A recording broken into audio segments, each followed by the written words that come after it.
Chapter 19. Saul told his son Jonathan and all the attendants to kill David. But Jonathan was very fond of David and warned him. My father Saul is looking for a chance to kill you. Be on your guard tomorrow morning. Go into hiding and stay there.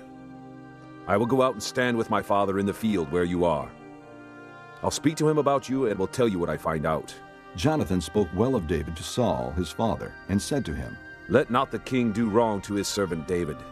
He has not wronged you, and what he has done has benefited you greatly.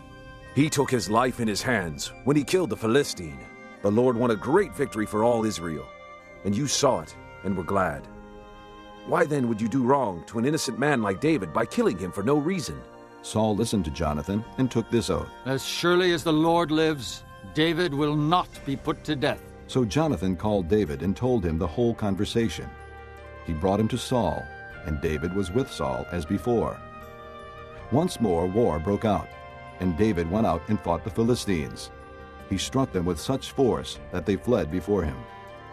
But an evil spirit from the Lord came upon Saul as he was sitting in his house with his spear in his hand.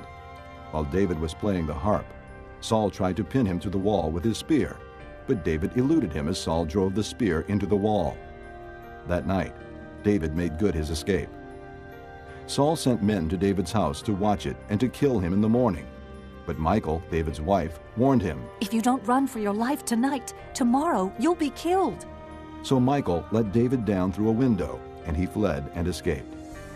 Then Michal took an idol and laid it on the bed, covering it with a garment and putting some goat's hair at the head.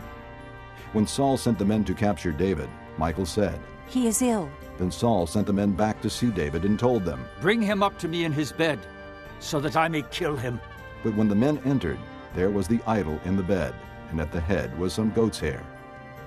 Saul said to Michal, Why did you deceive me like this, and send my enemy away so that he escaped? Michal told him, He said to me, Let me get away.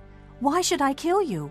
When David had fled and made his escape, he went to Samuel at Ramah and told him all that Saul had done to him. Then he and Samuel went to Naioth and stayed there. Word came to Saul, David is in Naioth at Ramah. So he sent men to capture him. But when they saw a group of prophets prophesying, with Samuel standing there as their leader, the Spirit of God came upon Saul's men, and they also prophesied. Saul was told about it, and he sent more men, and they prophesied too. Saul sent men a third time, and they also prophesied. Finally, he himself left for Ramah and went to the great cistern at Secu, and he asked, Where are Samuel and David? Over in Naioth at Ramah, they said. So Saul went to Naioth at Ramah, but the Spirit of God came even upon him, and he walked along prophesying until he came to Naioth. He stripped off his robes and also prophesied in Samuel's presence. He lay that way all that day and night. This is why people say, Is Saul also among the prophets?